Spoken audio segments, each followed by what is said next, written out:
Bismillahirrahmanirrahim. Assalamualaikum warahmatullahi wabarakatuh. Waalaikumsalam. Innal hamdalillah nahmaduhu wa nasta'inuhu wa nastaghfiruh wa na'udzu billahi min shururi anfusina wa min sayyiati a'malina. May yahdihillahu fala mudilla lahu wa may yudlilhu fala hadiya lahu. Asyhadu an la ilaha illallah wa asyhadu anna Muhammadan 'abduhu wa rasuluh. Allahumma shalli wa sallim wa barik ala Muhammad wa ala alihi wa sahbihi ajma'in. Ibadallah, qala Allah ta'ala fil Qur'anil Karim, a'udzu billahi minasy syaithanir rajim. Bismillahirrahmanirrahim. Walau anna ahlal qura amanu wattaqaw lafatahna 'alaihim barakatin minas sama'i wal ardh walakin kadzabu fa akhadnahum bima kanu yaksibun. Sadaqallahu alaihi. Rabbi shrah li sadri wa yassir li amri wahlul 'uqdatam min lisani yafqahu qawli. Rabbi yassir li wa la tu'assir, Rabbi tammim bil khair. Alhamdulillah, segala puja dan puji bagi Allah Subhanahu wa taala yang telah melimpahkan rahmat dan karunia-Nya kepada kita, melimpahkan kita kesehatan, kesempatan, dan yang terpenting dari itu adalah menjadikan kita, memudahkan kita pada pagi ini membuktikan sebagai hamba yang taat kepada Allah Subhanahu wa taala. Allah telah meninggalkan hati kita untuk hadir subuh berjamaah, manakala begitu banyak umat lain yang hari ini tidak tertarik dengan salat subuh berjamaah, tidak tertarik dengan ketaatan kepada Allah Subhanahu wa taala. Oleh karenanya kata Allah, wa may yashkur fa innama yashkuru li nafsihi. Barang siapa yang bersyukur, maka kesyukuran itu akan kembali kepada dirinya. Bentuk kesyukuran itu adalah ketaatan kepada Allah Subhanahu wa taala. Selawat serta salam mari kita sajikan kepada baginda Rasulullah sallallahu alaihi wasallam. Yang Allah dan para malaikat bersalawat kepadanya. Maka dalam sebuah peristiwa Jibril mendatangi Rasulullah, wahai Muhammad, celaka orang-orang yang jika disebut namamu mereka tidak mengikuti dengan perkataan sallallahu alaihi wasallam atau sallu alaihi atau apapun yang bentuk selawat lainnya. Sidang jamaah subuh yang dirahmati Allah Subhanahu wa taala, pada pagi yang singkat ini marilah kita coba kembali melihat sebuah ayat yang sebenarnya ayat ini sering dibawa oleh para ustaz untuk mengingatkan kita bahwa Allah mengatakan, a'udzubillahi minasyaitonir rajim, walau anna ahlul qura, apabila ada sekiranya penduduk di sebuah negeri ini amanu wattaqaw, mereka beriman dan bertakwa kepada Allah, lafatahna 'alaihim barakatin minas sama'i wal ardh, maka Allah akan membukakan kepada mereka pintu keberkahan dari langit dan bumi. Sedang jemaah subuh yang dirahmati Allah Subhanahu wa taala, negeri yang diberikan keberkahan ternyata memiliki syarat, yaitu syaratnya adalah iman dan bertakwa kepada Allah Subhanahu wa taala. Pertanyaannya, apakah hari ini kita melihat itu? Apakah hari ini di jalan-jalanan, di tempat-tempat kita, di kantor-kantor kita, di kafe, restoran yang tidak terlalu itu kelihatan? Kalau di masjid ya kelihatan wajah. Di masjid kelihatan orang-orang yang taat dan orang bertakwa, yaitu memang sudah kelihatan. Tetapi inginnya kita adalah sebuah negeri yang memuliakan Allah pada tempatnya, negeri di mana masyarakatnya punya akhlak baik. Akhlak pertama yang harus dia tunjukkan adalah kepada Allah Subhanahu wa taala. Nah, kalau hari ini kita lihat panggilan azan luar biasa. Panggilan azan luar biasa apa? Luar biasa cueknya orang kita terhadap panggilan azan itu. Cuek, cukup lah. Lihat aja maghrib, setelah maghrib coba sekali habis salam, habis sholat sunat langsung saja masuk ke kafe, langsung saja pergi ke tempat kedai kopi atau ada asar habis salam, kemudian zikir sebentar pergi maka kita akan melihat sebuah fenomena di mana anak muda, ayah muda, maksud ayah muda orang-orang yang masih muda tapi sudah berkeluarga, dan bahkan orang-orang yang sudah berumur, kemudian duduk di kafe. Dari tadi sudah kelihatan bahwa mereka sudah duduk lama di situ. Kopi dirbawa teh golongan cengkrama, bercengkrama, kemudian terbahak-bahak. Ada sebahagian main judi online, kemudian sebahagiannya memang betul-betul tidak peduli dengan Allah SWT. Ini negeri seperti ini negeri nggak cukup syarat untuk mendapatkan keberkahan dari Allah SWT. Tidak cukup syarat untuk mendapatkan keberkahan oleh Allah SWT, masih mending ketimbang kalau kita lihat ayat berikutnya, walakin kadzabu fa akhadnahum bima kanu yaksibun. Tetapi mereka mendustakan ayat-ayat kami, maka kami siksa mereka sesuai dengan apa yang mereka kerjakan. Tidak masuk dalam Allah SWT. Banyak orang lupa makna maksiat adalah ketika kita melanggar perintah Allah SWT. Satu. Yang kedua, ketika kita tidak mengerjakan apa yang disuruh oleh Allah SWT. Jadi banyak orang berpikir bahwa kalau tidak sholat, hana-hana, nyan urusan pribadi, nyan urusan pribadi kamu. That is our own business. It is not your business. None of your business. Nyok urusan kamu. Padahal tidak demikian. Tidak demikian kita melihat sebagai sebuah negeri. Dia harusnya ada gesakan-gesakan, ada dakwah, ada kebijakan dari pimpinan, ada kebijakan dari kota, dari provinsi misalnya, bahwa negeri ini harus segera kemudian diselamatkan. Karena kalau tidak, maka orang-orang yang tidak sholat itu sesungguhnya sedang bermaksiat kepada Allah Subhanahu wa Ta'ala. Dia sedang bermaksiat, dia sedang mengundang bala. Oleh karenanya, apa fungsi kita? Tentulah kita punya fungsi sebagai dai. Kata Allah, kuntum khaira ummah ukhrijat lin-nas ta'muruna bil ma'ruf wa tanhauna 'anil munkar wa tu'minuna billah. Kalian adalah orang-orang yang terbaik, umat yang terbaik. Tetapi ada syaratnya, ukhrijat lin-nas, temui manusia. Ta'muruna bil ma'ruf, ajak kepada yang ma'ruf, yang baik. Wa tanhauna 'anil munkar, cegahlah kemungkaran. Oleh karenanya kita dengan kekuasaan kita, maka kita harus lakukan apapun yang bisa untuk kemudian mengajak kepada kebaikan dan mencegah orang lain daripada kemungkaran. Siapa yang pertama kita ajak? Diri kita sendiri. Ku anfusikum ahlikum nara, jaga dirimu. Setelah selesai diri kita, apakah kita cukup? Hari ini alhamdulillah bapak-bapak hadir, ada yang bersama dengan anak-anaknya. Tapi banyak kadang-kadang kita lihat di masjid orang-orang mencukupkan dengan hadir orang tuanya saja. Ku anfusikum dia selesaikan, tetapi kemudian wa ahlikum menjadi sebuah pertanyaan. Ketika ditinggalkan anak laki-lakinya tertidur di rumah, hanadukuho Hitayo yakbut, kita kemudian sholat subuh, tetapi ada anak laki-laki yang tidak kita bangunkan untuk sholat. Kita mau didik dia bagaimana? Saya apa? Dengar kaji, dia ngantuk sekali, biarlah dia tidur. Ada seorang bertanya kepada seorang ustaz, bagaimana? Kami sayang sekali melihat anak kami pagi hari, sudah capek ya, biar aja lah dia tertidur sebentar, nanti jam 6, setengah 7, udah main kok.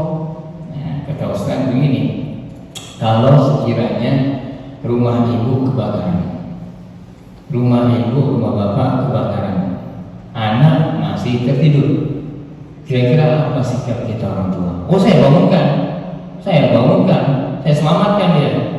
Kalau dia tidak bangun, saya tarik, nyanyi dong. Itu kok bisa?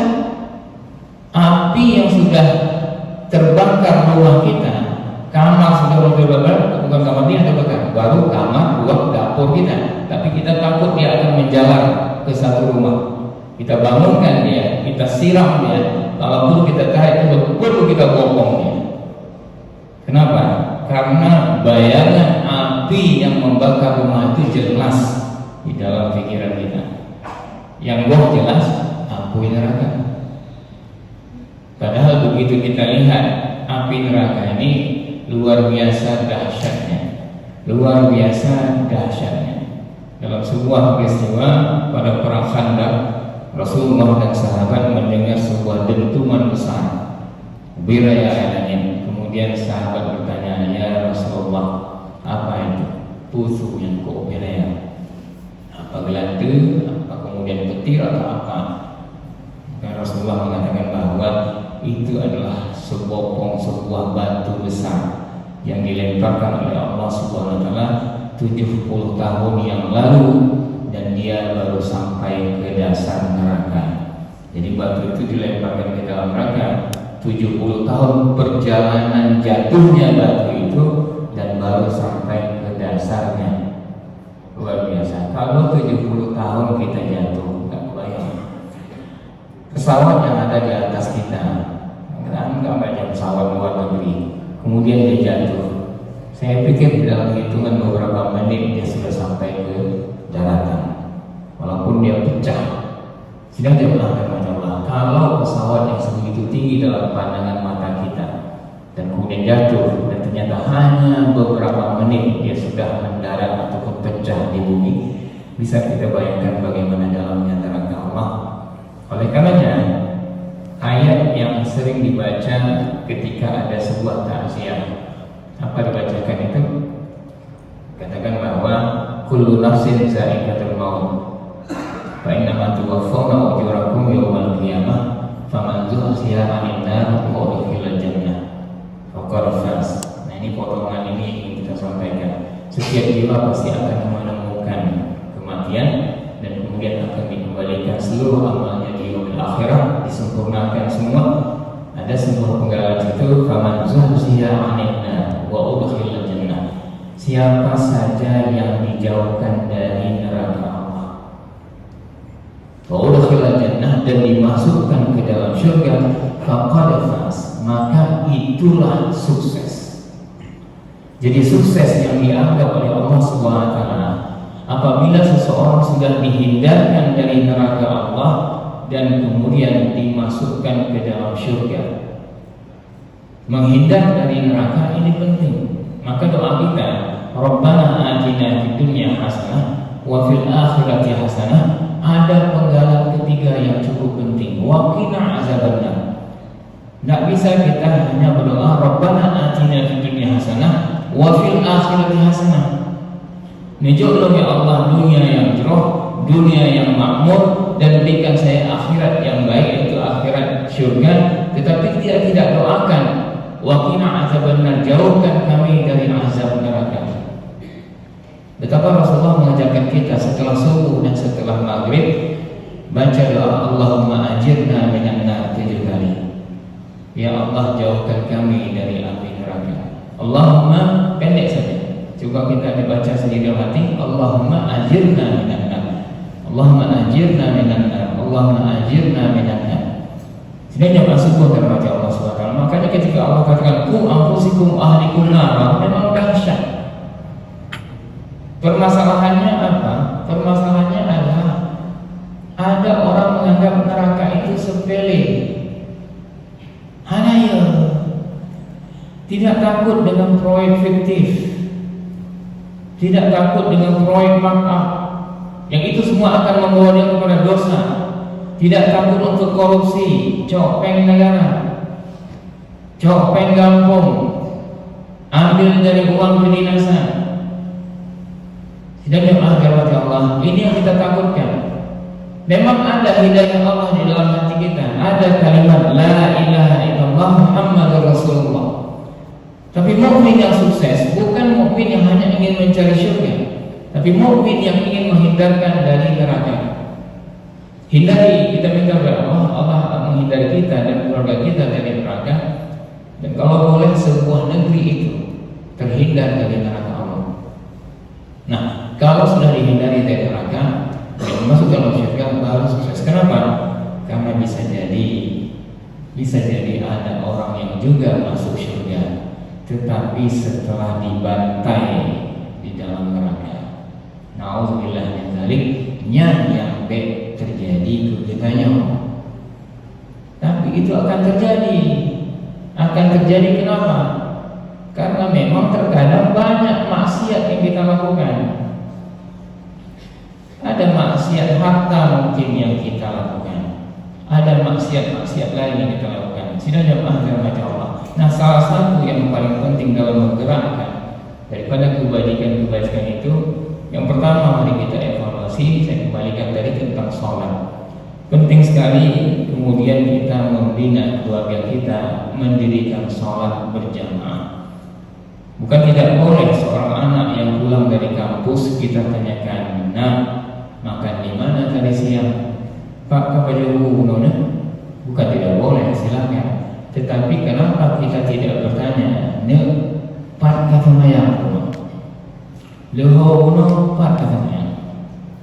Zuhur tadi di mana kamu sholat? Asar tadi dengan siapa kamu sholat? Maghrib dengan Isya kamu tinggalkan jamaah tidak?" Ini harus dibina. Kenapa? Karena sholat ini generator kebaikan. Sholat itu genset, generator kebaikan, dan dia satu-satunya yang kemudian dikatakan inna sholata tanha 'anil fahsya'i wal munkar. Sesungguhnya pada sholat itu dia akan mencegah perbuatan fahsya dan perbuatan munkar. Artinya ada kemungkaran setelah itu, dengan sholatnya itu menjadi pengontrol. Apakah mampu kita mengontrol anak kita 24 jam hari ini? Tidak mampu. Anak kita dengan era digital hari ini, dengan handphonenya, dengan Instagramnya, dengan YouTube, dengan segala macam, itu semua luar biasa. Luar biasa mereka terbuka dengan alam maya, alam dunia, dan jika dia penuh dengan maksiat di situ, maka maksiat itu masuk ke dalam pikiran dan hatinya. Kita tidak tahu, dia katakan dia sedang belajar di luar. Kuliah, apalagi hari ini kuliah daring, laptop digero, laptopnya menghadap ke dia, kadang dimatikan kamera, tapi dia bicara dengan kawan, dia kemudian buka HP dan kemudian terbang ke negeri lain. Itulah kira. Nah, oleh karenanya kita lihat bahwa satu yang harus kita jaga sholat mereka. Dan kita berdoa pada Allah, ya Allah, jadikan sholat yang ada pada diri anak-anak kami itu menjadi penghalang bagi dia untuk melakukan fahsya dan munkar yang lain. Nah, ini harus kita jaga. Ini bisa kita pantau, ini bisa kita lakukan. Tentunya tidak cukup dengan itu. Karena madrasah keluarga juga harus dibuka. Sidang jamaah subuh yang dirahmati Allah Subhanahu wa taala. Kalau kita menjadi seorang pimpinan, tanya wajib kadis, tanya wajib sekda, kita bupati, kita wali kota, kita gubernur. Ini enggak cukup cuma kita yang sholat subuh. Tidak cukup hanya kita sendiri yang sholat. Tapi masyarakat di bawah kita harus orang-orang yang mau menegakkan sholat. Maka menjadi berat. Tugas seorang pemimpin menjadi berat. Kita di institusi punya jabatan, punya wewenang. Gunakan wewenang itu untuk ta'muruna bil ma'ruf wa tanhauna 'anil munkar. Kalau tidak, kita akan menyesal. Sungguh kita akan menyesal di yaumil akhirat ketika kita punya kekuasaan di dunia dan kita tidak menggunakan itu untuk kebaikan. Jika kalau bisa kita buat aja orang sholat berjamaah, musola nggak bagus, keluarkan anggaran untuk memperbaiki musola. Umumnya musola terkadang bagus, WC-nya nggak bagus. Nah, WC-nya diperbaiki agar cantik. Pisahkan antara laki-laki dengan perempuan dan harus bagus agar menarik. Nah, kemudian kita buat sebuah tim panitia kecil untuk kemudian mewujudkan sholat berjamaah. Kan ada waktu zuhur yang kita masih di kantor, ada waktu asar yang masih di kantor. Nah, itu jadikan sebagai salah satu sarana untuk kita mendapatkan kebaikan. Mudah-mudahan nanti mana tahu kebaikan kita. Misalnya kita buat surat edaran segala macam, ternyata Kita bisa buat Jumat duha, kajian duha di kantor. Bisa, karena kita pimpinan. Beda pimpinan sama orang bawah. Orang bawah ketika dia ngajak orang lain, dia sholat, dia ngajak ahli bawah. Nah, pergi Anda sendiri, kajian aku ajak orang. Kalau bahasa orang baik di kampung, ajak orang nego. Dia sholat yuk, ya semuanya. Anakku nego, ajak dia apa? Jika mau ikut, dia ikut. Sidang jangan ada macam Allah sholat. Ketika kita pimpinan bisa ajak orang. Jadi kalau kita tutup laptop kita, desktop kita, dan kemudian kita keluar dari kamar, ayo sholat. 5 menit lagi sudah azan, ayo siap-siap. Itu staf kita akan segan dia. Gunakan kesegaran itu pertama untuk dia taat kepada Allah, tak apa-apa. Pertama dia takut pada kita, tak apa-apa. Tapi setelah itu dengan kajian-kajian, dengan ceramah di kantor, dia akan memahami bahwa yang harus dia takuti bukan pimpinan, tetapi Allah Subhanahu wa Ta'ala. Awalnya dia takut apa? Ya takut apa? Sebagaimana orang takut dengan Umar bin Khattab. Ada seorang anak muda, dia membawa arak. Ya, dia membawa arak. Dia tahu kalau ketemu dengan Umar habis. Tetapi suatu ketika memang betul-betul ketemu di sebuah gang, dan kemudian dia di situ taubat. Dia minta pada Allah, ya Allah, rubahlah arak ini menjadi cuka, atau dalam versi lain susu. Kemudian dia minta pokoknya dirubah sama Allah. Dan dia betul-betul tahu, Mas. Ketemu sama Umar tanya, punya susu ya Khalifah. Cime, ternyata benar. Berubah dan akhirnya dia betul-betul taubat. Nah, kita tidak punya sekarang orang sekaliber Umar bin Khattab. Umar bin Khattab Khalifah mengecek gubernurnya. Semua gubernur yang Umar ingin datangi dia cek di waktu subuh. Umar sudah datang mungkin jam 4 ke wilayah itu. Katakanlah Khalifah ingin mengunjungi Aceh. Nya Kak Geja ucap masjid. Kak Geja ulung baca. Ya lu pakai karena Pak Nova daerahnya penjemian. Nya Kak Geja. Kalau kita warga kampung Keramat, dia akan sudah hadir situ. Dan dia akan melihat. Ketika gubernur tidak hadir sholat subuh jamaah, ini menjadi malapetaka bagi gubernur itu. Ya, kenapa? Karena Umar akan kemudian keras terhadap orang-orang yang belum selesai untuk urusan pribadinya. Kenapa? Subuh berjamaah ini adalah orang-orang yang mengorbankan dirinya, waktunya untuk kepentingan dirinya sendiri. Kan kita hari ini tidak perlu datang subuh untuk dicek sama Pak Kesi. Oh, nyok ada Bapak Kesi, ada Pak Camat, ada Pak Pimpinan, belum bawa cuma subuh. Nah, kalau maghrib Jumat mungkin iya, sebagian ada yang hana tidak Jumat, ingin lewat warga. Nanti begitu dia di luar negeri dia tidak sholat Jumat. Tapi kalau subuh untuk dirinya sendiri. Seorang pemimpin ketika dia diberikan amanah, itu diharapkan dia mengorbankan dirinya untuk kemaslahatan umat. Ketika dia diberikan sebuah amanah, maka diharapkan dia berkorban untuk orang lain.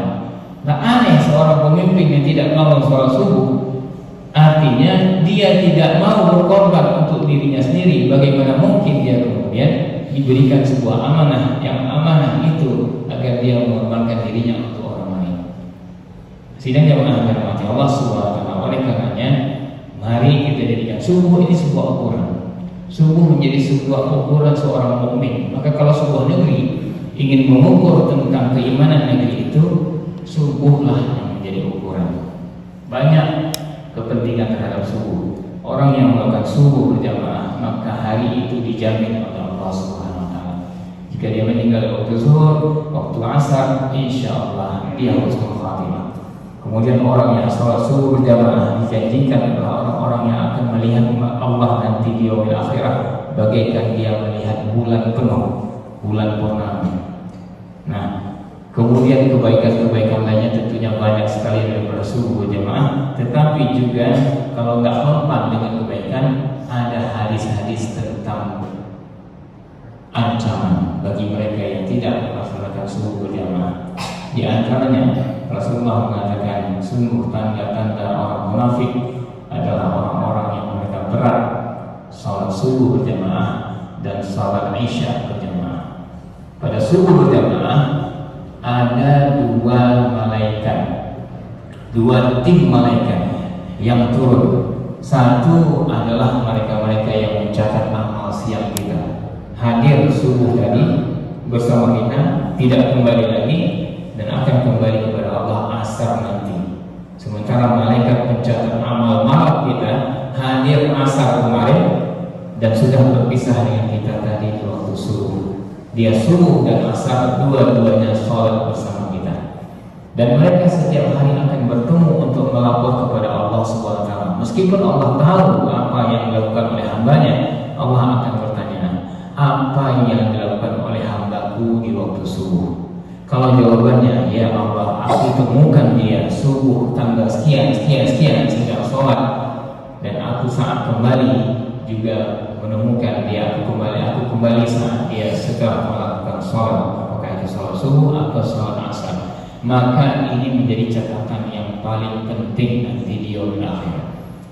Aneh sekali kalau sempat catatan kita ketika ditanya tiba di subuh, ya Allah, subuh di dengan subuh baru itu kan barakah itu kan. Nah, malaikat itu menjawab tidak menambah-nambah. Tapi kalau manusia yang ditanya seperti itu, pasti jawabannya tambah Allah ya Allah pimpinan BNM di urunya dengar tadi, dengar. Sidang jamaah dan Allah, kalau ini belum kelihatan, subuh ini belum kelihatan menjadi sebuah gerakan semua masyarakat untuk hadir berjamaah, dan harusnya ini gerakan sebuah pemerintah. Turunkan dia dalam bentuk surat edaran, turunkan dia dalam bentuk kebijakan, turunkan dia dalam bentuk anggaran. Kalau kita lihat jamaah hari ini yang suka untuk mengajak orang sholat jamaah tabligh misalnya, berikan anggaran untuk mereka. Kalau ada jamaah masjid yang mengadakan seperti ini, dukung masjid-masjid. Dan setiap pimpinan hadir ke masjid yang memungkinkan. Misalnya kalau wali kota Banda Aceh, ada berapa masjid di kota Banda Aceh, hadir semua. 3 ke Gejak Gunung, 3 ke Gejak Kampung Keramat, 3 ke Gede Ulang Dingin, 3 Gede. Tidak mesti setiap hari, mungkin beliau capek, mungkin bisa seminggu sekali. Nah, kalau begitu seminggu sekali ada 52 minggu dalam setahun, maka ada 52 masjid yang dia kunjungi. Dia akan bertemu dengan masyarakat, dia akan bertemu dengan jamaah masjid, dan yang lebih penting dia akan didoakan oleh orang-orang masjid. Kenapa? Karena memang kita yang hadir di sini ada satu yang kita inginkan, yaitu mendapatkan rahmat Allah SWT. Tidak ada kepentingan lain kita menghadap ketika kita sedang menghadap Allah SWT. Sidang jamaah sungguh yang dirahmati Allah SWT. Jika berlaku keingkaran ini, apa yang akan berlaku? Ini ada penggalan berikutnya, ya, ada penggalan berikutnya, ada ancaman dari di surah Al-A'raf. Afa amina ahlul qura ayatihum ba'suna bayatan wa hum na'imun. Maka apakah penduduk negeri itu merasa aman dari siksaan kami yang datang pada malam hari ketika mereka sedang tidur?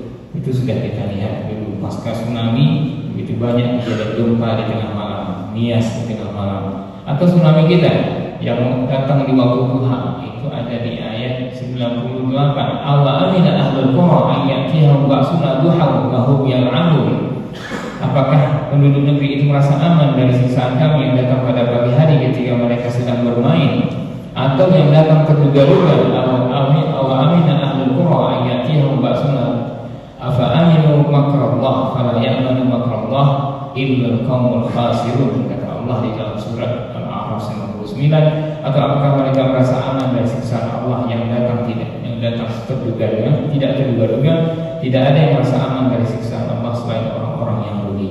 Sehingga jamaah subuh yang dirahmati Allah SWT, marilah kita bina keluarga kita bina orang-orang yang ada sekeliling kita, agar kemudian juga melakukan sholat berjamaah. Tempatkanlah sholat berjamaah ini pada tempatnya. Terkadang kita waktu pulang kampung, apakah ke Abdian, apakah ke Aceh Timur, apakah ke Gunung Muria, kita bisa setel semua. Pagi ini kita sarapan di Sare, ini kalau arah ke Medan. Pagi ini kita sarapan di Lor kalau kita arah ke Abdian. Olian tak singgah siap calang, kita ketemu sama sekda. Olian tak jalan aja melakukan terbentuk siap dengan awak dewan, dan aku bisnis siap. Semuanya kita atur. Kita nanti makan siang di sini. kita nanti asar ketika jalan lagi seperti ini. Yang tidak kita atur adalah sholat berjamaah. Padahal mobil kita sendiri, rombongan kita sendiri. Kita buat raker usaha, euro, raker Sakingon, euro, dulu jatuh. Mulai dari bunga jatuh, bagaimana seminar, kemudian bagaimana pengisian ini, materi ini, pelatihan ini. Yang tidak kita atur adalah sholat berjamaah. Sewaktu sholat berjamaah semuanya hilang. Hana mafirrofi. Ini luar biasa. Ini yang harus dirubah. Mari kita rubah. Kalau kita punya kekuasaan, rubah itu. Dan kalau kita tidak punya kekuasaan, kita punya kekuasaan untuk diri kita sendiri. Ajak diri sendiri untuk cinta berjamaah. Kenapa? Karena memang hari ini tanyonya lebay. Kita ini ketika kita sholat, kita banyak lupanya. Kenapa? Karena memang kita lemah, susah untuk khusyuk. Ada orang yang cuma sampai Fatihah dia masih khusyuk. Ada yang kemudian baru saja Allahu Akbar sudah teringat yang lain, digoda oleh syaitan. Lipat guna kunci, lipat guna pen, macam-macam. Lipat guna HP, macam digoda kita. Mulai dari takbir, ada yang sebelum takbir sudah digoda. Memang itu datang syaitan. Syaitan tidak ingin kita istiqamah atau kemudian khusyuk di dalam sholat. Nah, orang-orang yang seperti ini, seperti kita ini, kejarlah berjamaah. Karena dalam jamaah itu akan menutup kekurangan itu. Oleh karenanya mari kita sholat sebagai bukti bahwa kita taat kepada Allah Subhanahu wa taala, dan mari kita berjamaah sebagai bukti bahwa kita cinta kepada baginda Rasulullah sallallahu alaihi wasallam. Semoga ada faedahnya. Selebih kurang saya mohon maaf. Assalamualaikum warahmatullahi wabarakatuh.